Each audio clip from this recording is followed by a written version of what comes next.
السلام علیکم ورحمۃ اللہ وبرکاتہ۔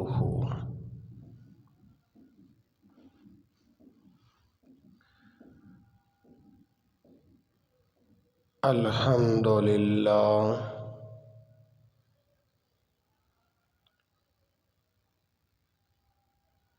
الحمد للہ وحدہ والصلاة والسلام علی من لا نبی بعد اما بعد فاعوذ باللہ السمیع العلیم من الشیطان الرجیم من ہمزہ ونفخہ ونفثہ بسم اللہ الرحمن الرحیم ولو تری اذ الظالمون فی غمرات الموت والملائکۃ باسطوا ایدیہم اخرجوا انفسکم الیوم تجزون عذاب الہون بما کنتم تقولون علی اللہ غیر الحق وکنتم عن آیاتہ تستکبرون۔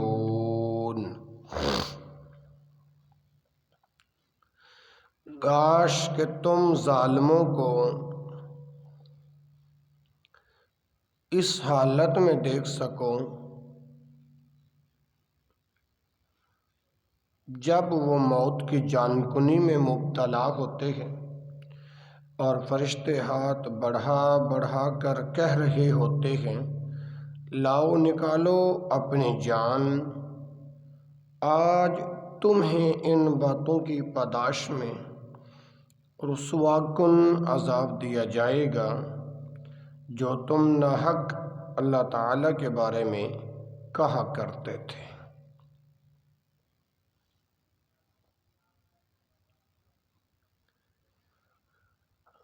میرے پیارے بھائیوں، دوستوں اور بزرگوں، سورۃ الانعام کی آیت نمبر 93 آپ کے سامنے پڑھنے کا شرف حاصل کیا ہے۔ دعا کرو کہ اللہ احکم الحاکمین میری اور آپ کی اس حاضری کو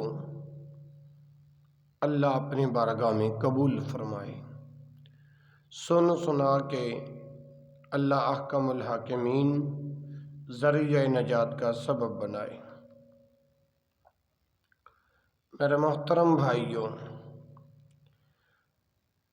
رسول اکرم صلی اللہ علیہ وآلہ وسلم کا ارشاد گرامی ہے کہ موت کی تکلیف بڑی شدید ہے۔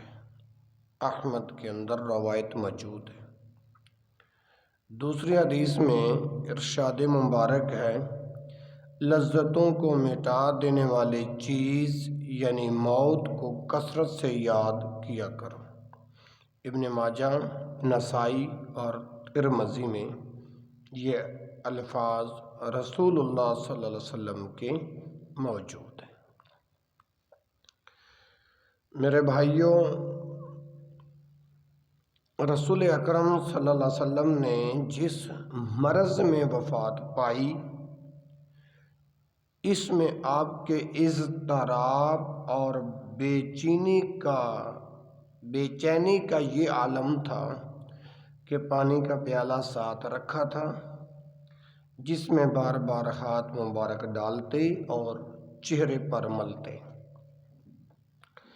اپنی چادر کبھی چہرہ مبارک پر ڈالتے اور کبھی ہٹا لیتے۔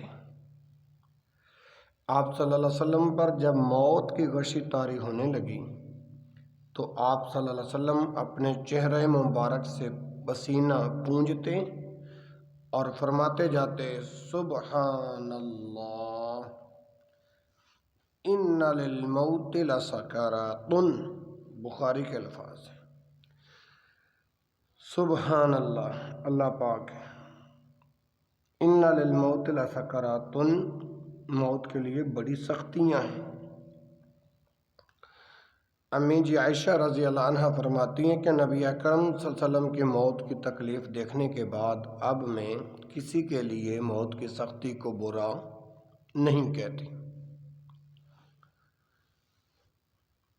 میرے بھائیوں، زندگی کے آخری لمحات میں رسول اللہ صلی اللہ علیہ وسلم کی زبان مبارک میں لکنت آ گئی تھی۔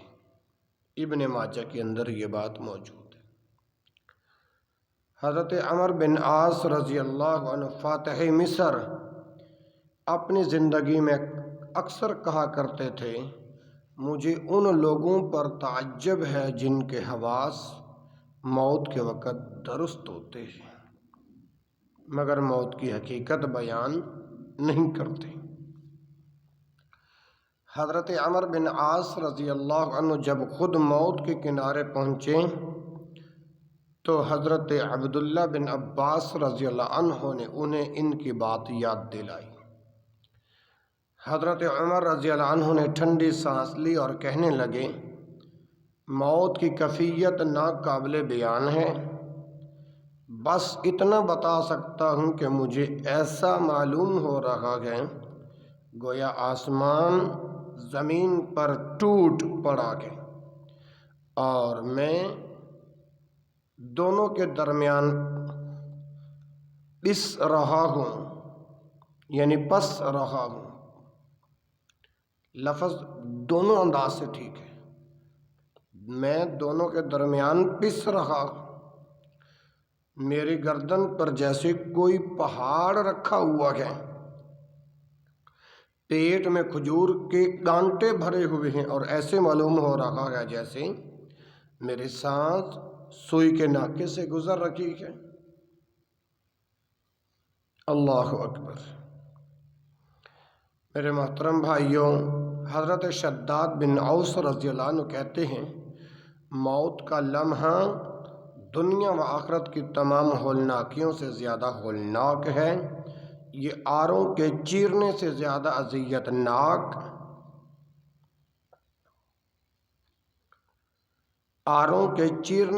اذیت ناک، کینچیوں کے کاٹنے سے زیادہ سخت اور ہنڈیوں کے ابالنے سے زیادہ تکلیف دہ ہے۔ اگر مردہ زندہ ہو کر لوگوں کو موت کی سختی سے آگاہ کر دیں تو لوگوں کا آرام اور نیند ختم ہو جائے۔ اللہ اکبر۔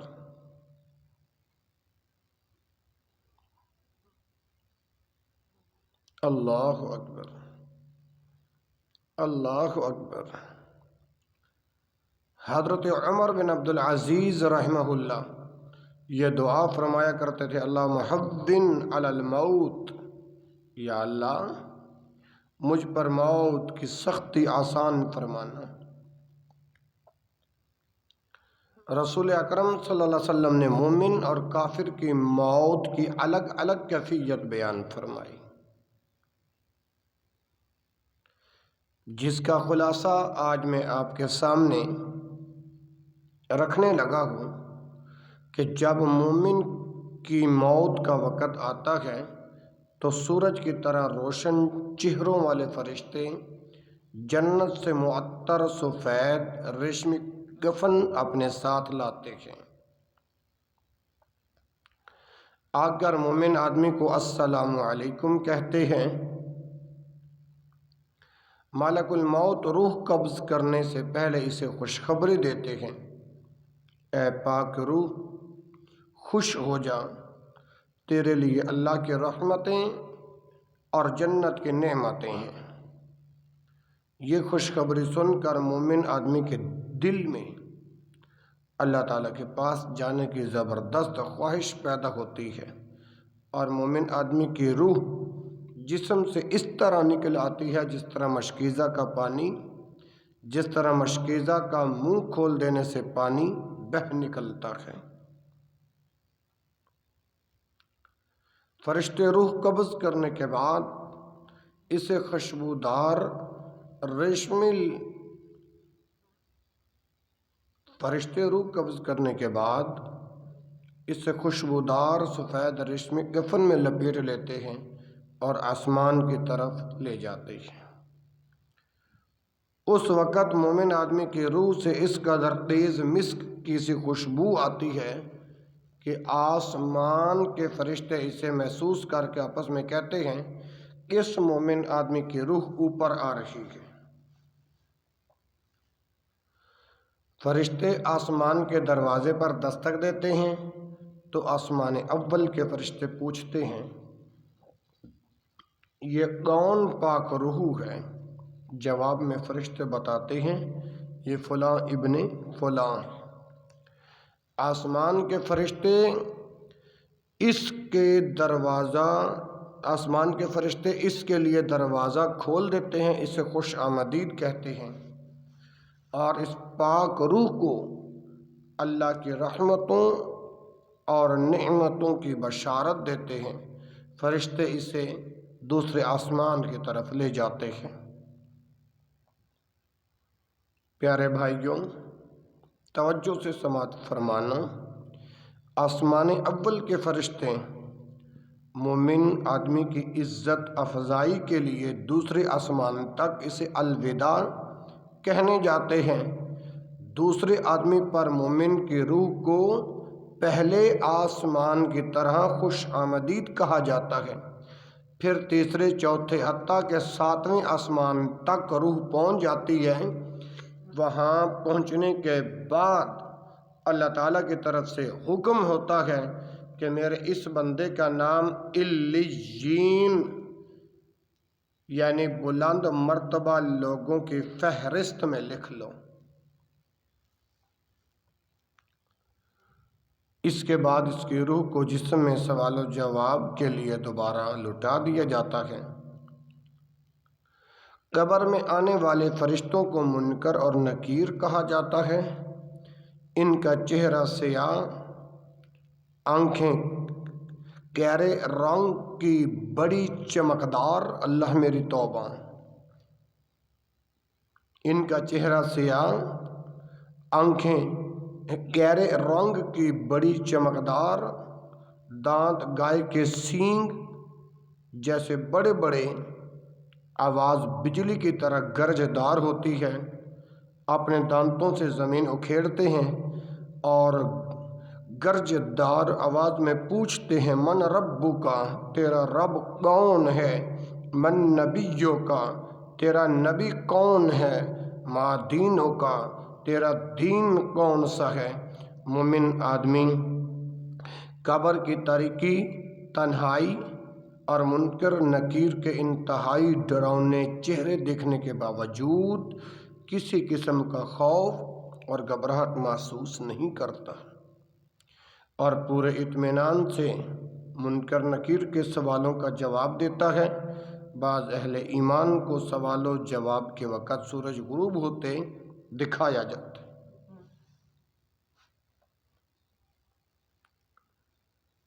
چنانچہ مومن آدمی فرشتوں کے سوال کے جواب میں کہتا ہے ذرا ٹھہرو، مجھے پہلے نماز عصر ادا کر لینے دو، پھر میں تمہارے سوالوں کا جواب دوں گا۔ لیکن جب اس سے معلوم ہوتا ہے کہ یہ نماز ادا کرنے کی جگہ نہیں تو پھر وہ منکر نکیر کے سوالوں کے جواب دیتا ہے۔ سوال و جواب کے بعد جہنم کی طرف ایک سوراخ کر کے مومن آدمی کو جہنم کی آگ دکھائی جاتی ہے اور اسے بتایا جاتا ہے کہ یہ ہے وہ آگ جس سے اللہ نے تجھے اپنے فضل سے بچا لیا ہے۔ پھر جنت کی طرف ایک سوراخ یا دروازہ کھولا جاتا ہے جس سے مومن آدمی جنت کی نعمتوں کا نظارہ کر کے خوشی محسوس کرتا ہے۔ اس وقت مومن کو جنت میں اس کا گھر بھی دیا جاتا ہے۔ اس کی قبر 70 ہاتھ یا حد نگاہ تک فراخ کر دی جاتی ہے اور 14ویں کے چاند جیسی چاندنی سے منور کر دی جاتی ہے۔ جنت کا خوشبودار لباس اسے پہنا دیا جاتا ہے۔ جنت کا خوشبودار آرام دہ نرم و نازک بستر اسے مہیا کر دیا جاتا ہے۔ قبر میں مومن آدمی کے پاس ایک خوبصورت چہرے والا خوبصورت اور خوشبودار لباس پہنے ایک آدمی آتا ہے۔ مومن اسے پوچھتا ہے تو کون ہے؟ وہ کہتا ہے تیرے نیک اعمال ہوں اور آخرت کی زندگی میں تجھے آرام اور انعام کی بشارت دیتا ہوں۔ تب مومن آدمی دعا کرتا ہے کہ اے میرے رب، قیامت جلد قائم فرماتا کہ میں اپنے اہل و عیال سے جلدی مل سکوں۔ بعض احادیث میں یہ بھی آتا ہے کہ مومن آدمی کہتا کہ میں اپنے اہل و عیال کے پاس واپس جانا چاہتا ہوں تاکہ انہیں اپنے نیک انجام سے آگاہ کر سکوں۔ جواب میں فرشتے کہتے ہیں اچھا اب تم دلہن کی طرح آرام سے سو جاؤ، یعنی واپس جانا تو ممکن نہیں۔ چنانچہ مومن آدمی سو جاتا ہے حتیٰ کہ قیامت کے روز اللہ تعالیٰ اسے اس کی قبر سے اٹھائیں گے۔ یہاں سے سفر آخرت کا اگلا مرحلہ شروع ہو جاتا ہے، جن کی تفصیل انشاءاللہ میں عرض کر رہا ہوں اور کر دوں گا اللہ کی رحمت سے۔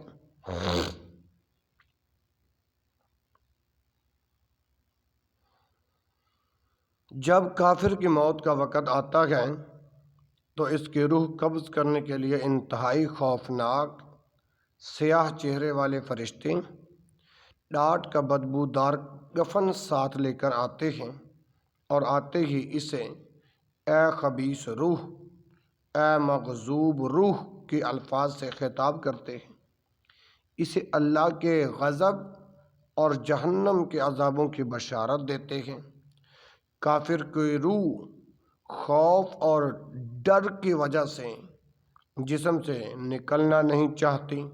فرشتے اسے اس طرح کھینچ کر نکالتے ہیں جس طرح کانٹے دار لوہے کی سلاخ گیلی اون سے زبردستی کھینچ کر نکالی جاتی ہے۔ قرآن مجید میں اس کیفیت کا ذکر ان الفاظ میں کیا گیا ہے والنازعات غرقا، قسم ہے ان فرشتوں کی جو کافروں کی جان جسم میں ڈوب کر نکالتے ہیں۔ سورۃ النازعات آیت نمبر 1۔ یعنی وہ نکلنا نہیں چاہتی مگر فرشتے اسے زبردست نکالتے ہیں۔ دلیل وہی آیت جو میں نے خطبہ مسنونہ کے اندر پڑھی ہے وَلَوْ تَرَىٰ إِذِ الظَّالِمُونَ فِي غَمَرَاتِ الْمَوْتِ وَالْمَلَائِكَةُ بَاسِطُو أَيْدِيهِمْ أَخْرِجُوا أَنفُسَكُمْ الْيَوْمَ تُجْزَوْنَ عَذَابَ الْهُونِ بِمَا كُنْتُمْ تَقُولُونَ عَلَى اللَّهِ غَيْرَ الْحَقِّ وَكُنْتُمْ عَنْ آيَاتِهِ تَسْتَكْبِرُونَ۔ اس وقت کافر کی روح سے اس قدر غلیظ بدبو آتی ہے جس طرح کسی گلے سڑے مردار سے انتہائی مکروہ بدبو آتی ہے۔ فرشتے جب اسے آسمان کی طرف لے کر جانے لگتے ہیں، آسمان کے فرشتے وہیں سے اس کی بدبو محسوس کر لیتے ہیں اور کہتے ہیں کوئی خبیث روح آسمانوں کی طرف لائی جا رہی ہے۔ چنانچہ جب موت کے فرشتے کافر کی بدبودار روح لے کر آسمان اول پر پہنچتے ہیں تو دستک دینے پر پوچھا جاتا ہے یہ کون ہے؟ جواب میں موت کے فرشتے کہتے ہیں یہ فلاں ابن فلاں ہے۔ آسمان کے فرشتے جواب دیتے ہیں اس خبیث جسم کی خبیث روح کے لیے کوئی مرحبا نہیں، اس کے لیے آسمان کے دروازے نہیں کھولے جائیں گے، اسے ذلیل کر کے واپس زمین پر بھیج دو۔ چنانچہ فرشتے اسے آسمان اول سے ہی زمین پر پھینک دیتے ہیں، پٹخ دیتے ہیں۔ ادھر اللہ سبحانہ و تعالی کی طرف سے حکم ہوتا ہے اس کا نام سجین یعنی کافروں کی فہرست میں لکھ دو۔ اس کے بعد اس کی روح سوال و جواب کے لیے دوبارہ اس کے جسم میں لوٹا دی جاتی ہے۔ سامعین و ناظرین، قبر میں منکر نکیر جب کافر کے پاس آتے ہیں تو وہ سخت خوف زدہ اور گھبرایا ہوا ہوتا ہے۔ منکر اور نکیر پوچھتے ہیں من ربو کا، من نبیوں کا، ما دینوں کا۔ کافر جواب میں کہتا ہے ہاں لا ادری، ہائے افسوس میں نہیں جانتا۔ منافق آدمی کہتا ہے میں نے جو کچھ لوگوں کو کہتے سنا بس وہی میں بھی کہتا ہوں۔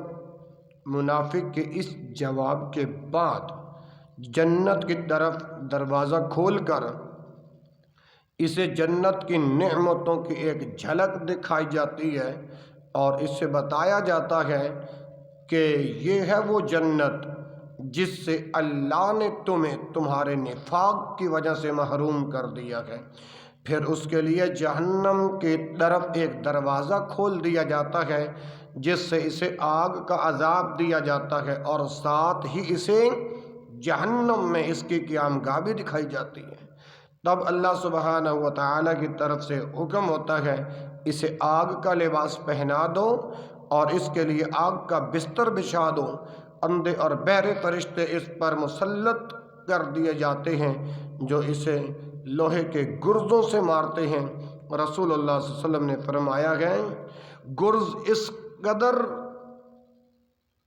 وزنی ہوتا ہے کہ اگر پہاڑ پر مارا جائے تو وہ ریزہ ریزہ ہو جائے۔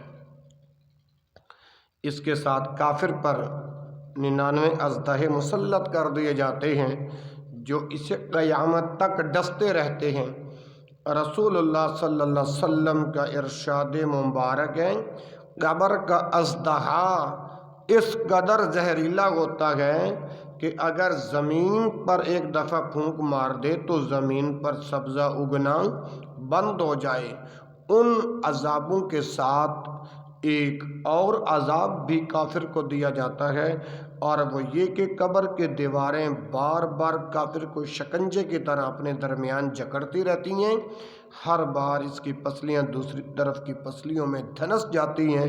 یہ سارے عذاب قیامت تک کافر کو ملتے رہتے ہیں۔ قبر میں کافر کے پاس ایک انتہائی بدصورت، بدبودار اور ڈراؤنی شکل کا انسان آتا ہے۔ کافر پوچھتا ہے تم کون ہو؟ وہ کہتا ہے میں تیرے اعمال ہوں اور تجھے برے اعمال کی خبر دینے آیا ہوں۔ کافر خوف زدہ ہو کر کہتا ہے اے میرے رب قیامت قائم نہ کرنا۔ یوں کافر موت کے لمحہ سے ہی اللہ کے عذاب میں گرفتار ہو جاتا ہے اور قیامت قائم ہونے تک مسلسل ان سارے عذابوں میں مبتلا رہتا ہے۔ اللہ تعالیٰ اپنے فضل و کرم سے ہر مسلمان کو قبر کے عذاب سے محفوظ فرمائے، آمین۔ سوال و جواب کے بعد مومن آدمی کی روح کو علیین میں ٹھہرایا جاتا ہے جبکہ کفار، منافقین اور مشرکین کی ارواح کو سجین میں بند کر دیا جاتا ہے۔ میرے بھائیوں یاد رکھے علیین کتاب کا نام بھی ہے جس میں اہل ایمان کے نام درج کیے جاتے ہیں اور جگہ کا نام بھی ہے جہاں اہل ایمان کی ارواح قیامت تک قائم کریں گی اسی طرح سجین کتاب کا نام بھی ہے جس میں کفار و مشرکین کے نام لکھے جاتے ہیں، اور سجین جگہ کا نام بھی ہے جہاں کفار اور مشرکین کی ارواح قیامت تک قید کی جاتی ہیں۔ واللہ عالم بالصواب۔ میرے پیارے بھائیوں، یہ ہے قبر کی وہ کٹھن گھاٹی جس کے بارے میں اللہ کے رسول صلی اللہ علیہ وسلم نے فرمایا، میں نے قبر سے زیادہ سختی اور گھبراہٹ والی جگہ اور کوئی نہیں دیکھی۔ ترمذی شریف۔ اسی قبر کے فتنے سے آپ صلی اللہ علیہ وسلم نے صحابہ کرام رضی اللہ عنہم کو اللہ کی پناہ طلب کرنے کی تلقین فرمائی۔ احمد میں یہ حدیث موجود ہے۔ میرے مسلمان بھائیوں، حضرت عبداللہ بن عباس رضی اللہ عنہ فرماتے ہیں کہ رسول اکرم صلی اللہ علیہ وسلم نے ہمیں فتنہ قبر سے پناہ مانگنے کی دعا اس طرح سکھائی جس طرح قرآن پاک کی آیات سکھاتے۔ نسائی شریف کے اندر یہ الفاظ موجود ہیں۔ ایک دفعہ خطبہ ارشاد فرماتے ہوئے آپ صلی اللہ علیہ وسلم نے صحابہ کرام رضی اللہ عنہم کو خبردار فرمایا کہ تم لوگ قبروں میں فتنہ دجال کی طرح آزمائے جاؤ گے۔ اللہ میری توبہ۔ صحابہ کرام رضی اللہ عنہم اس قدر خوف زدہ ہوئے کہ زارو قطار رونے لگے۔ سنن النسائی میں یہ حدیث موجود ہے۔ امیر المومنین حضرت عثمان رضی اللہ عنہ قبر کی یاد آنے پر اس قدر ہوتے کہ داڑھی آنسوؤں سے تر ہو جاتی۔ قبر آخرت کی منازل میں سے سب سے پہلی منزل ہے۔ جس نے اس سے نجات پالی اس کے لیے اگلی منازل بھی آسان ہوں گی، اور جسے اس منزل میں نجات نہ ملی اس کے لیے اگلی منازل اس سے کہیں زیادہ سخت ہوں گی۔ ترمذی شریف میں یہ روایت موجود ہے۔ اللہ اکبر۔ میرے پیارے بھائیوں، حضرت عمر رضی اللہ عنہ قبر اور آخرت کو یاد کر کے اس قدر روتے کہ چہرہ پر 2 سیاہ لکیریں پڑ گئی تھیں۔ بحقی میں یہ الفاظ موجود ہیں۔ حضرت ابو ذر رضی اللہ عنہ نے موت اور برزخ کے بارے میں رسول اکرم صلی اللہ علیہ وسلم کا خطبہ سنا تو خواہش کرنے لگے گاش میں ایک درخت ہوتا جسے گاٹ دیا جاتا۔ ابن ماجہ میں۔ حضرت ابو ہریرہ رضی اللہ عنہ کی موت کا وقت قریب آیا تو رونے لگے۔ لوگوں نے پوچھا ابو ہریرہ رضی اللہ عنہ، کیا دنیا چھوڑنے کی وجہ سے رو رہے ہو؟ فرمانے لگے نہیں، بلکہ طویل سفر اور قلیل زاد سفر کی وجہ سے رو رہا ہوں۔ اللہ اکبر۔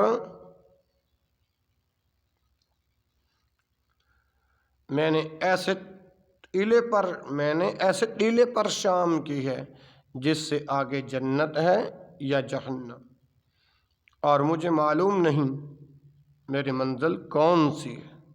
کتاب الزہد۔ حضرت ابوبکر صدیق رضی اللہ عنہ پر موت اور قبر کا خوف کس قدر طاری رہتا، اس کا اندازہ ان کے مناجات کے اس ایک شعر سے لگایا جا سکتا ہے۔ کیف حالی یا الہی لیس لی خیر العمل سوء اعمال کثیر زاد طاعتی قلیل۔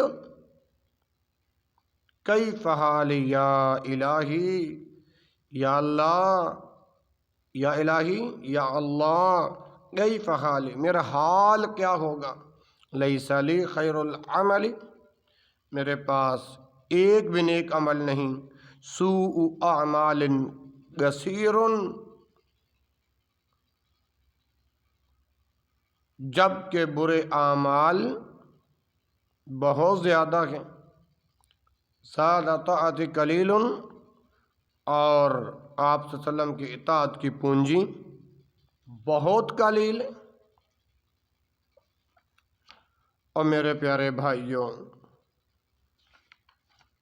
یہ زندگی انتہائی عارضی ہے۔ قبر کی خوفناک گھاٹی سے ہمارے اسلاف جس قدر روتے رہتے اور خوف زدہ رہتے تھے، آج ہم اتنے ہی اس سے بے خوف اور غافل ہو چکے۔ دنیا کی رنگینیوں اور دل فریبیوں میں ہم اس قدر کھو چکے ہیں کہ بھولے سے کبھی قبر کا خیال ہی نہیں آتا۔ آخر ہماری اس غفلت پر قرآن مجید کا یہ تبصرہ کس قدر سچ ثابت ہو رہا ہے۔ اقترب للناس حسابهم وهم فی غفلۃ معرضون۔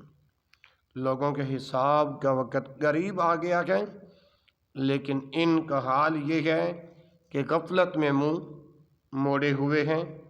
سورۃ انبیاء آیت نمبر 1۔ تو میرے محترم بھائیو،